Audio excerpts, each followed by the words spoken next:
शिवानी की शादी अंकित से होती है, जो कि बहुत ही शराबी होता है। वो कुछ काम भी नहीं करता और शिवानी को बेरहमी से मारता रहता है। इसीलिए वो थक हार कर अपने मायके चली जाती है। मैं उसके साथ नहीं रह सकती हूँ माँ, इसलिए मैं यहाँ पर चली आई हूँ। वो कुछ भी काम नहीं करता और दिन रात शराब पीकर मुझे मारता रहता है। ये देखिए कितने निशान हैं मेरे शरीर पर। अरे नालायक लड़की, ऐसे अपना घर छोड़कर कौन चला आता है? भला हो बुरा हो, जैसा भी हो, पति देवता होता है। तू वहां से यहाँ पर क्यों चली आई? इतनी मुश्किल से इसे किसी के गले में बांध दिया था और अब ये फिर से चली आ गई। ऐसा क्यों कह रही हो भाभी आप? ये तो मेरा ही घर है ना। रहने दो, अब तुम अंदर चली जाओ और अपने कमरे में जाकर आराम करो। ठीक है भैया। फिर शिवानी अपने कमरे में चली जाती है। शिवानी की माँ कल्पना ने उसे कभी प्यार नहीं किया होता, ना उसके भाई पार्थ और ना ही भाभी मेघा ने। उनके लिए एक लड़की होना बोझ समान था और इसीलिए उन्होंने उसकी शादी एक ऐरे गहरे शराबी अंकित के साथ कराकर अपने कंधे का बोझ हल्का किया था। अब फिर से मुझे ढेर सारे काम करने पड़ेंगे। महारानी ससुराल छोड़कर मायके जो आ गई है। शिवानी अब मायके में रहते हुए देखती है कि सबके सब उससे कटे कटे रहने लगे हैं। माँ, मैं आपके घुटनों की मालिश कर देती हूँ, लाइए। नहीं, रहने दे तू, मैं खुद कर लूंगी। और वैसे भी मुझे अभी 5 मिनट में मंदिर के लिए निकलना है। ठीक है माँ। ये अचानक से सबको क्या हो गया है? क्यों मुझे पहले जैसा अपनापन महसूस नहीं हो रहा? सब मेरे अपने होकर भी मुझे परायों की तरह क्यों ट्रीट कर रहे हैं? फिर एक दिन जब शिवानी का जन्मदिन आता है, तभी उसे कोई भी विश नहीं करता। वो दिन के खत्म होने तक घर के सभी लोगों को विश करने का इंतजार करती है। फिर अगले दिन, माँ, भैया, भाभी, आप लोगों ने मुझे कल विश क्यों नहीं किया? कल मेरा जन्मदिन था।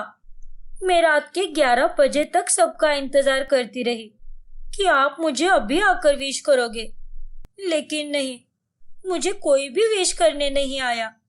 अरे ओ निर्लज्ज लड़की, तूने ससुराल से मायके आकर जो झंडा गाड़ा है, उसके कारण हमारी कितनी थूथू हुई है मोहल्ले में, और ये बात तू अच्छे से जानती है। बाहर निकलो तो सब पूछते हैं कि शिवानी मायका छोड़कर क्यों आई है। क्या जवाब देंगे हम उन्हें? लेकिन माँ, मोहल्ले वालों का तो छोड़ ही दो, लेकिन मेरा मन रखने के लिए तो आप लोग मुझे विश कर देते ना। अब बर्थडे हो गया ना, रात गई बात गई।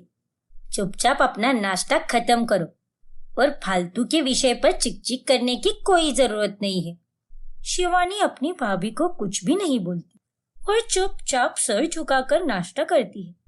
फिर एक दिन अचानक से कल्पना सबके सामने पार्थ से कहती है, पार्थ बेटा, मैं अब बूढ़ी हो चुकी हूँ। मेरा आधा पैर तो अभी कब्र में जा चुका है और कब मैं पूरी की पूरी कब्र में चली जाऊंगी कोई भरोसा नहीं है। इसीलिए मैं ये चाहती हूँ कि मैं जाते जाते अपनी सारी जायदाद तेरे नाम पर कर दूं। क्या? अरे वाह बुढ़िया, जल्दी मर तू, फिर तो हमारी ऐशी ऐशी। हाँ बेटा, तुम्हारे पापा ने जाते समय सारी जायदाद, यहाँ तक कि ये घर भी मेरे नाम पर किया था, लेकिन अब मैं ये सब कुछ तेरे नाम पर करना चाहती हूँ। लेकिन माँ, मेरा क्या होगा? मेरी भी पूरी जिंदगी पड़ी है। अगर आप सब कुछ भैया के नाम पर कर दोगी तो मैं क्या करूँगी? मुझे भी तो पैसों की जरूरत लगेगी ना। अब अभी की बात देखिए, अंकित भी कैसा निकला। उसके कारण अब मुझे यहाँ पर मायके में आकर रहना पड़ रहा है। हाँ तो तुझे यहाँ पर रहने के लिए जगह तो मिल गई ना, तो फिर तुझे जायदाद की क्या जरूरत पड़ गई? और तेरा भैया है ना तुझे संभालने के लिए। लेकिन माँ, अरे हद है। माँ जी जो भी बोल रही है वो तुम्हारी भलाई के लिए ही बोल रही है। तो फिर तुम्हें समझ में नहीं आ रहा क्या? सोमवार को वकील आने वाला है पार्थ, केवल उस दिन के लिए ऑफिस से घर पर कुछ देर के लिए आ जाना। दस्तखत करने होंगे तुझे उस पर। और हाँ, तुझे भी उन कागजात पर दस्तखत करने होंगे शिवानी, इस संदर्भ में कि तू आज के बाद कभी भी पार्थ से जायदाद का कोई हिस्सा नहीं मांगेगी और सारी जायदाद पर सिर्फ और सिर्फ पार्थ का अधिकार होगा। ठीक है माँ, जैसा आप कहो। सोमवार को वकील घर पर आता है। तभी पार्थ और शिवानी दोनों उन कागजात पर दस्तखत करते हैं और इस तरह से सारी जायदाद अब पार्थ के नाम पर हो जाती है। फिर कुछ महीनों बाद अचानक से कल्पना की तबीयत बहुत खराब हो जाती है और उसका उसी में देहांत हो जाता है। अब कल्पना के जाने के बाद मेघा शिवानी के साथ बुरी तरह पेश आने लगती है। अरे ओ चुड़ैल, चल ये टीवी देखना बंद कर और जाकर रसोई के सारे काम निपटा। अब तेरे ऐशो आराम के दिन चले गए। जाकर कोई काम धाम कर, बड़ी आई आराम करने वाली। ये आप क्या बोल रहे हो मेघा भाभी? हाँ, मैं वही बोल रही हूँ जो तू सुन रही है। और हाँ, रसोई के काम करने के बाद तेरे लिए बहुत सारे काम है और तुझे अब से घर के सारे काम करने होंगे, वरना मैं तुझे आज खाना ही नहीं दूंगी और ठंड में बाहर आंगन में खड़ी करूंगी, समझी तू? लेकिन भाभी, आप ऐसा क्यों कर रही है?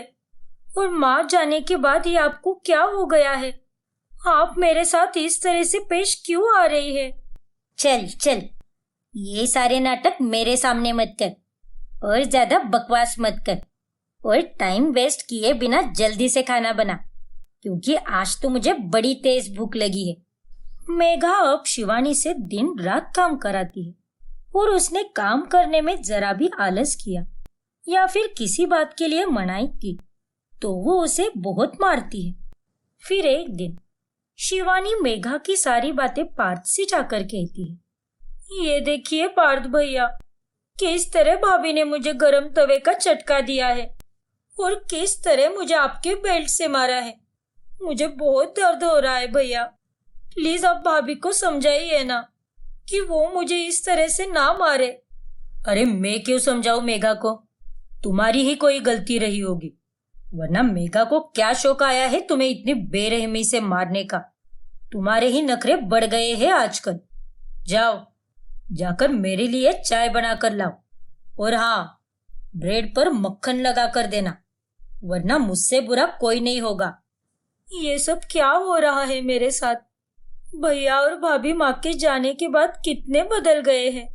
हाँ, मैं जानती हूँ कि मेरे लड़की होने के कारण माँ ने मुझे कभी प्यार नहीं किया, लेकिन उन्होंने मेरा ख्याल तो रखा ही था ना। शिवानी को अपने भैया और भाभी का ये बदला हुआ रूप देखकर बहुत दुख होता है। फिर एक दिन पूरे 20 मिनट हो चुके हैं और ये लड़की अभी तक नहीं आई घर पर। इसे तो मैंने मेकअप का सामान लाने के लिए मेरी दोस्त किशोरी के पास ही तो भेजा था। तभी वहां पर शिवानी आती है। माफ कीजिए भाभी, वो मैं वो पड़ोस वाले मोहित से बात कर रही थी। मेरा बचपन का दोस्त है ना वो। यूं ही रास्ते में मिल गया और फिर बातें होने लगी। ये लीजिए आपका मेकअप का सामान। किशोरी दीदी ने धन्यवाद कहा है आपको।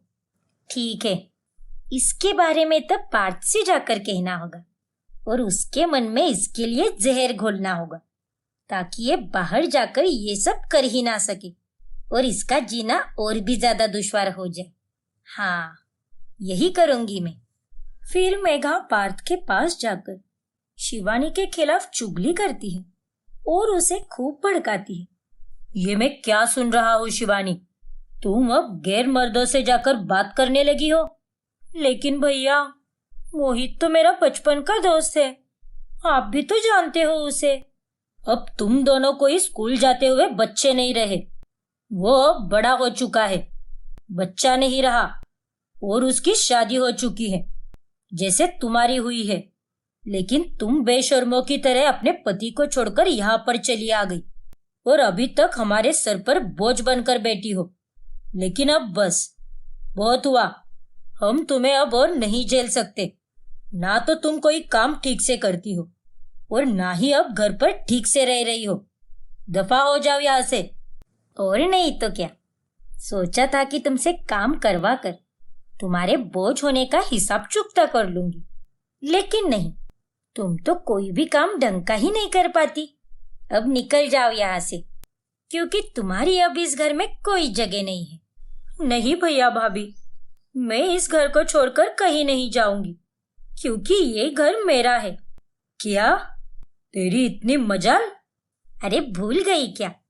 माँ जी ने ये घर और बाकी की सारी जायदाद पार्थ के नाम कर दी है। नहीं, कोई बात नहीं भूली मैं, लेकिन मैंने आप लोगों से एक बात छुपाई है।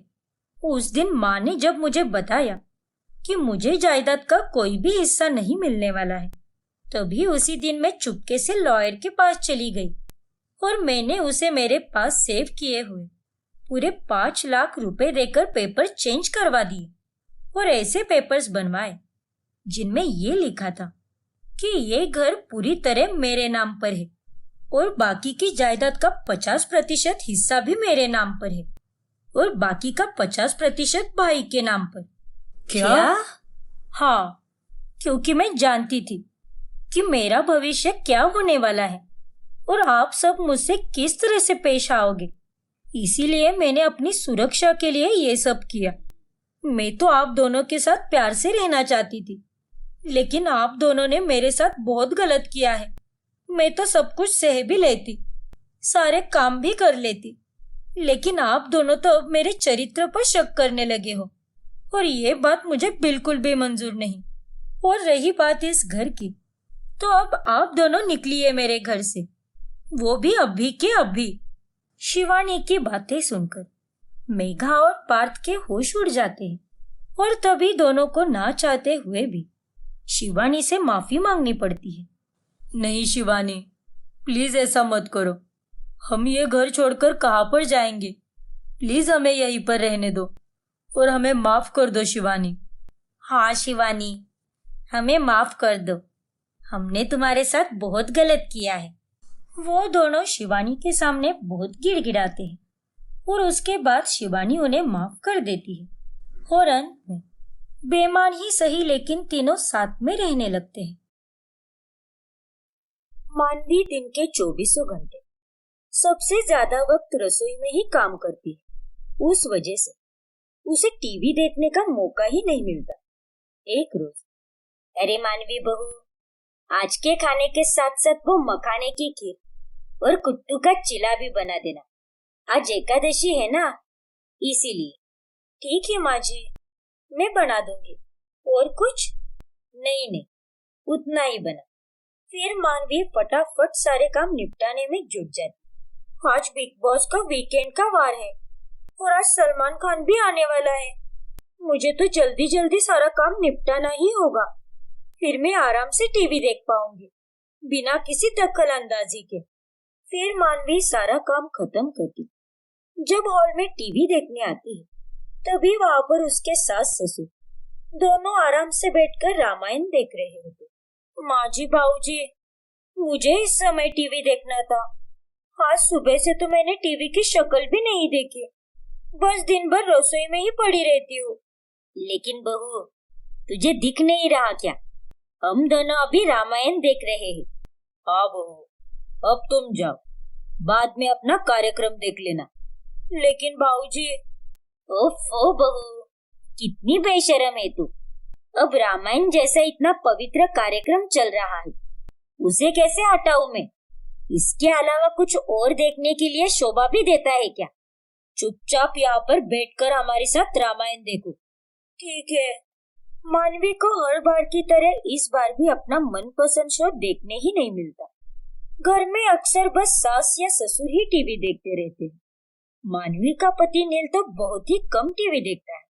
फिर एक दिन, चलो सारा काम डन हो गया। अब जब माँ जी और बाबूजी को भूख लगेगी तब गर्मा गर्म फुलके सेक दूंगी। फिलहाल तो टीवी कोई नहीं देख रहा, तो अब तो मैं जमकर टीवी देखूंगी। लेकिन जब मानवी हॉल में आती है तभी वहां पर नील बैठा होता है और वो एक टीवी पर मूवी देख रहा होता है। नील, तुम टीवी क्यों देख रहे हो? वैसे तो तुम्हें टीवी देखना पसंद भी नहीं है, और आज जब मैं देखना चाहती हूँ तब बराबर आ गए तुम देखने। ओफो मानवी, तुम्हें तो पता ही है ना मुझे SRK कितना पसंद है। उसकी नई फिल्म आई है, वो भी टीवी पर पहली बार। प्लीज देखने दो ना मुझे। लेकिन नील, मुझे देखना था अभी टीवी। मानवी, ये फिल्म जब थिएटर्स में रिलीज हुई थी तभी तुम्हारी तबीयत खराब हो गई थी, जिस कारण 15 से 20 दिनों तक मुझे तुम्हारी सेवा करनी पड़ी थी, और इसीलिए मैं इसे देखने थिएटर भी नहीं जा पाया। अब जब ये मूवी टीवी पर आई है तो देखने दो ना मुझे चैन से। ठीक है, देखो तुम भी बिल्कुल गैरों की तरह ही निकले। मेरी सेवा की, वही सुनाकर दिखा दिया मुझे। कितने पापी हो तुम। जाओ, मुझे तो तुमसे कोई बात नहीं करनी। लेकिन मानवी बेबी, सुनो तो मेरी बात। ठीक है, मूवी के बाद मनाने आता हूँ, तब तक जितना रूठना है रूठ लो। क्या? I just hate you, नील। जाओ, घुस जाओ टीवी के अंदर।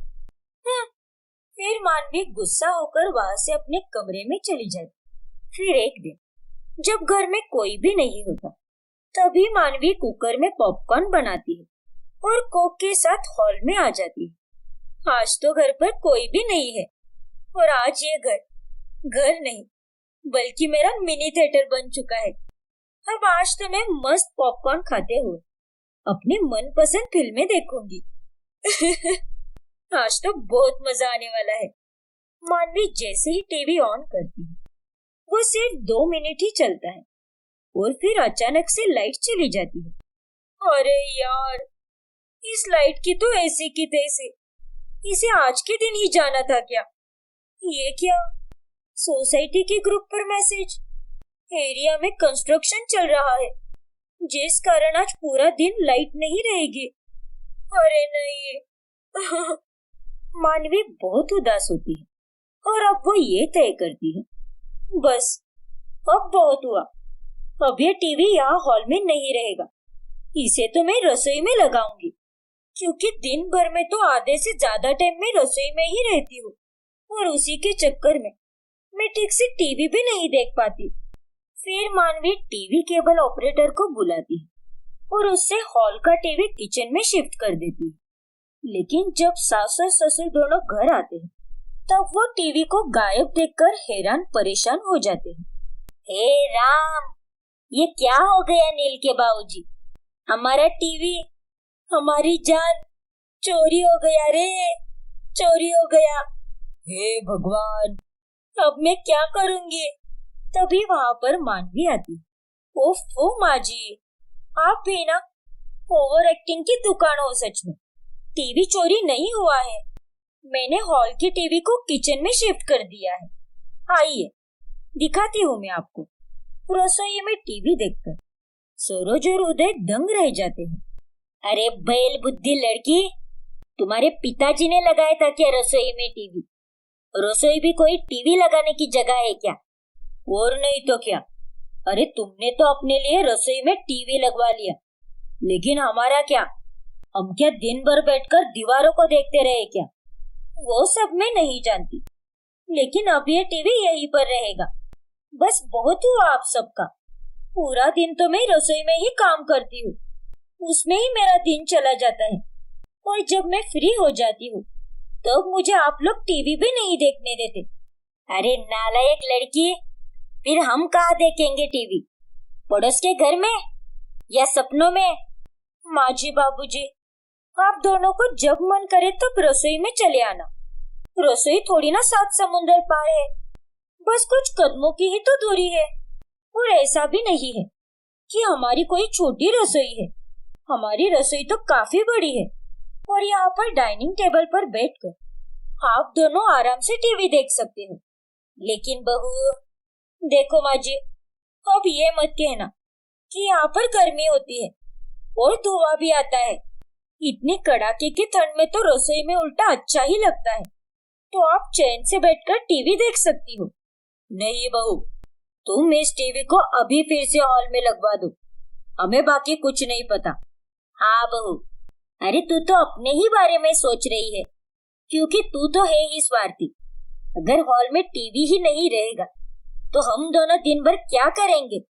रसोई खाना बनाने के लिए होती है और यहाँ पर आकर दिन भर टीवी कौन देखेगा, जबकि हमारे पास बैठने के लिए हॉल है। इस टीवी को यहाँ से कोई नहीं हटाने वाला और आप लोग कोई नहीं होते मुझे इस टीवी के लिए कुछ भी बोलने वाले। ये टीवी वैसे भी मेरे मायके से दहेज में आया है तो इस पर सबसे ज्यादा हक मेरा ही होता है। अरे कितनी बेशर्म है तू, दहेज में मिली हुई चीज का रोब झाड़ रही है हम पर। तो क्या गलत कहा मैंने? सही तो कहा है। अरे मेरे आने से तो पहले आपके घर में एकदम सादा टीवी था, लेकिन मेरे आने के बाद आपने उसे बेच डाला और मेरा ये दहेज में मिला हुआ टीवी हॉल में लगा दिया। तो अब मैं इसे यहीं पर रखूंगी और अगर आप लोगों को रसोई में आकर टीवी देखने में कोई दिक्कत है तो आप लोग अपने लिए नया टीवी खरीद लीजिए, लेकिन ये टीवी यहाँ से कहीं नहीं जाएगा। मानवी की ऐसी बातें सुनकर उदय और सरोज हैरान रह जाते हैं। अब मानवी बड़ी ही खुशी से रसोई में काम करते समय टीवी देखने लगती। वही दूसरी तरफ सरोज और उदय हॉल में बस एक दूसरे की शक्ल ही देखते रहते। फिर वो अपना ये दुखड़ा अपने बेटे नील को बताते हैं। माँ बाबूजी, आप दोनों चिंता मत कीजिए, मैं अभी जाकर मानवी से बात करता हूँ। फिर नील रसोई में आता है। तभी टीवी देखने में मगन मानवी का काम करते करते अचानक से हाथ जलने से बच जाता है। हाँ मानवी, ध्यान रखो ना, अभी तुम्हारा हाथ जल जाता। और किसने कहा है तुम्हें ये टीवी यहाँ पर रखने के लिए? अब देखो, तुम्हारे रसोई में टीवी लगाने से तुम्हें ही सबसे ज्यादा नुकसान हो रहा है और वहाँ बाहर माँ और बाबूजी भी बोर हो रहे हैं। प्लीज ये टीवी हॉल में लगा दो ना मानवी, प्लीज मानवी, माँ और बाबूजी के लिए। नहीं नील, मैं ये टीवी बाहर नहीं लगाऊंगी। ये मेरे मायके से आया हुआ टीवी है और इसे मैं बाथरूम में लगाऊं या बरामदे में, मेरी मर्जी। अगर तुम्हें अपने माँ और बाबूजी की इतनी ही पड़ी है तो जाओ खुद उन्हें नया टीवी खरीद कर दे दो। बीवी की तो तुम्हें कुछ भी नहीं पड़ी, बेवफा के ही के। मानवी नील की बात भी नहीं सुनती और दिन रात टीवी देखते देखते मानवी अब छोटे मोटे काम यूं ही बिगाड़ने लगती है। फिर एक दिन जब वो अपने ससुर के लिए खिचड़ी बना रही होती है, तभी टीवी देखने के चक्कर में उससे जरूरत से ज्यादा मिर्च पाउडर डल जाती है और उसे इस बात की खबर भी नहीं होती। फिर बाद में जब उदय वो खिचड़ी खाता है तभी पानी, सरोज पानी लाओ। हे भगवान, ये लीजिए जी, पानी पीजिए।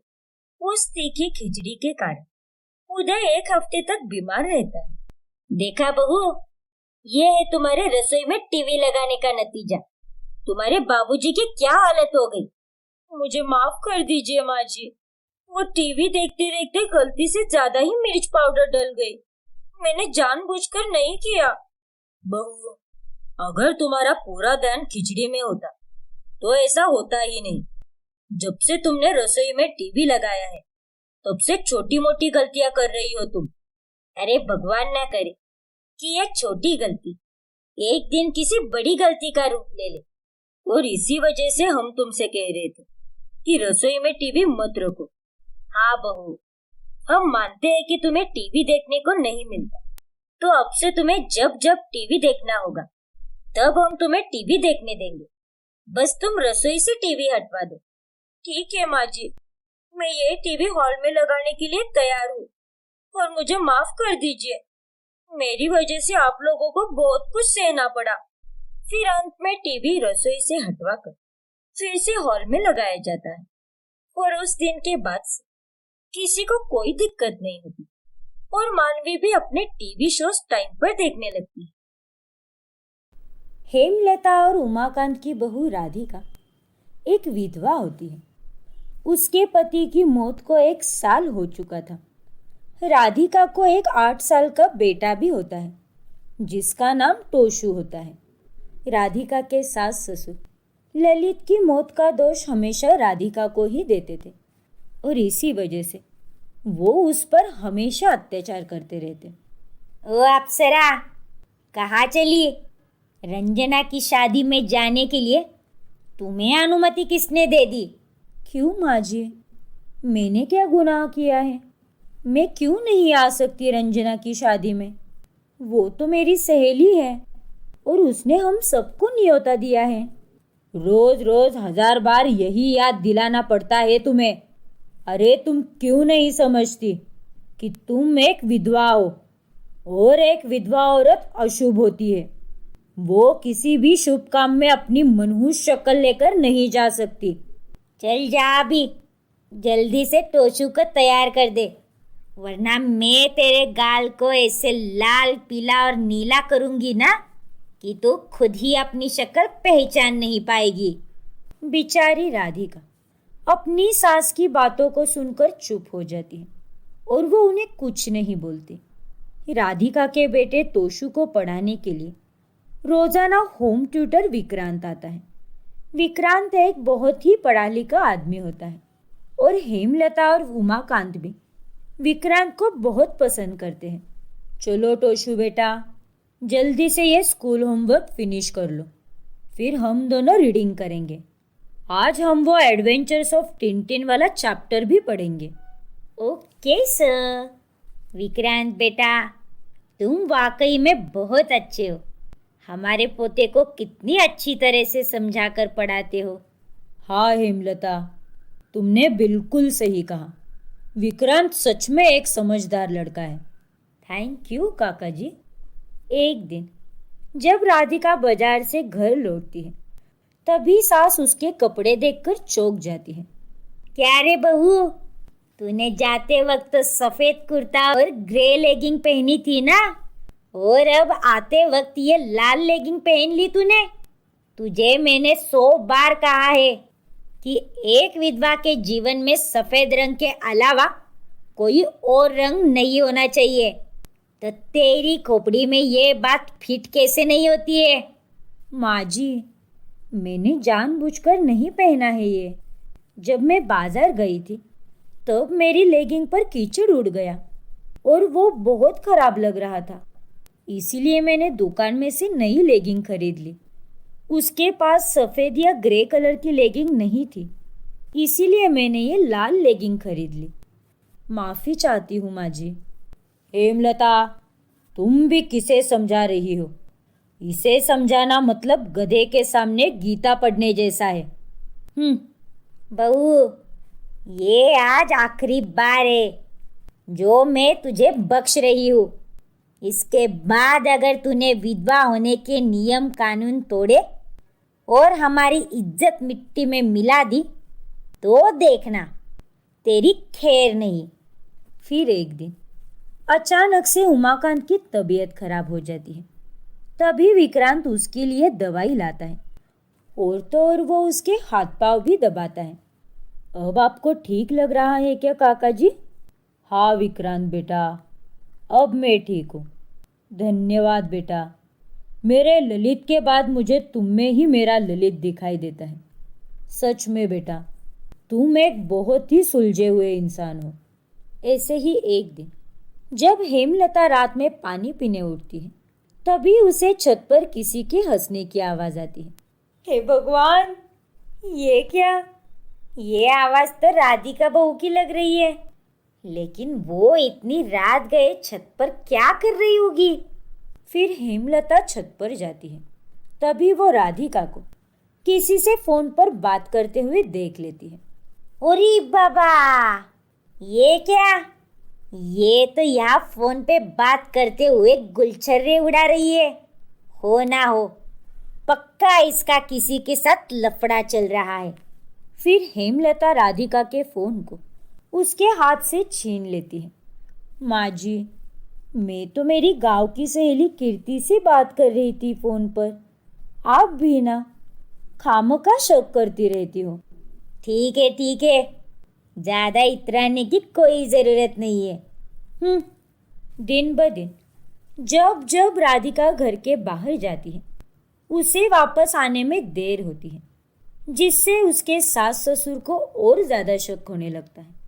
पापा जी, ये देखिए, रामलाल चौक से मैंने खास आपके लिए ये छोले कुलचे लाए हैं। अरे तेरे छोले कुलचों के नाना के मामा की मौसी के भांजे की टांग, कल मुही करम जली, लुच्ची लोमड़ी, तुझे क्या लगा कि हमें कुछ समझ नहीं आता? तुझे रोजाना बाहर से आने में देर हो रही है। कहाँ मटर गश्ती करने जाती रहती है तू? नहीं माँ जी, मैं तो रोजाना सुबह सवेरे मंदिर, फिर दोपहर में टोशू को स्कूल छोड़ने और शाम को बाजार में सब्जी लाने जाती हूँ। कल से तो मैं घड़ी की तरफ ही नजर अड़ाए बैठूंगी और देखूंगी कि तू कितने बजे आती है। फिर एक दिन अचानक से हेमलता को उसकी सहेली का कॉल आता है। हाँ छगुनिया, बोल, कौन से प्रलय का संकेत देने के लिए फोन किया है तूने? क्योंकि तू जब भी कॉल करती है तब कुछ ना कुछ बुरी खबर ही देती है। भोग अब। अरे हेमलता, मैंने कुछ ऐसा देखा है जिसे देख तुझे हार्ट अटैक ही आ जाएगा बहन। जल्दी से हनुमान मंदिर के पीछे वाली पराक में आ और देख तेरी विधवा बहू रानी क्या गुलछर्रे उड़ा रही है। क्या? फिर हेमलता और उमाकांत उस पार्क में चले जाते हैं। तब वो वहां पर राधिका और विक्रांत को साथ में देख लेती है। उन दोनों को रोमांटिक डेट करते हुए देख राधिका के सास ससुर की आंखें फटी की फटी रह जाती हैं। इतना बड़ा धोखा, इतना बड़ा छल! तुमसे ये उम्मीद नहीं थी विक्रांत बेटा, तुमने हमारे साथ बहुत गलत किया है। और तू कलमुई, तुझे शर्म नहीं आई क्या? एक विधवा होकर तू एक अफेयर कर रही है। छी! अफेयर नहीं माँ जी, मैं और विक्रांत जी एक दूसरे से बहुत प्यार करते हैं। हाँ काका जी, हाँ काकी जी, और हम दोनों कुछ गलत नहीं कर रहे। हम दोनों तो एक दूसरे से प्यार करते हैं। मैं राधिका को टोशू के साथ अपनाना चाहता हूँ। क्यों एक विधवा को फिर से जीवन जीने का कोई हक नहीं है? क्यों आप लोग राधिका को रंग बिरंगी कपड़े पहनने नहीं देते? एक विधवा को प्यार करने का, एक नए सिरे से जीवन शुरू करने का क्यों हक नहीं है? इसका पति गुजर गया, इसमें इसकी क्या गलती है? माँ जी, ललित के जाने के बाद मेरी जिंदगी वही खत्म नहीं होती। मुझे भी जीने का पूरा अधिकार है। मेरे भी कुछ सपने हैं और आप दोनों तो मुझे अपना बेटा मानते हो ना, तो फिर आप दोनों मुझे गलत कैसे समझ सकते हैं? क्या मैं इतना बुरा हूँ? माँ जी, आपके भाई ने भी, यानी घनश्याम मामा जी ने भी मामी जी के जाने के बाद दूसरी शादी की ना, बच्चे किए, तब आपने खुशी खुशी उनका साथ दिया। सच तो ये है कि इस समाज को समझना होगा कि जीवन साथी के जाने के बाद जीवन खत्म नहीं होता है। सबको अपनी लाइफ जीने का पूरा अधिकार है। विक्रांत और राधिका की बातें सुनने के बाद उमाकांत और हेमलता की आंखें खुल जाती हैं। काका जी, अगर मैं सच कहूँ तो आप दोनों भी हम दोनों के रिश्ते से बहुत खुश हैं, लेकिन समाज के खौफ के कारण आप हमें अपना नहीं पा रहे। ललित भी ये कभी नहीं चाहेगा कि राधिका अकेली रहे। हाँ विक्रांत बेटा, राधिका बहू, तुम दोनों बिल्कुल सही कह रहे हो। मुझे माफ़ कर दो। मैं राधिका को एक बहू की नज़र से देख रही थी, लेकिन अब मुझे समझ आ गया कि किन दुखों और मुश्किलों से जूझ रही होगी इस बेचारी की आत्मा।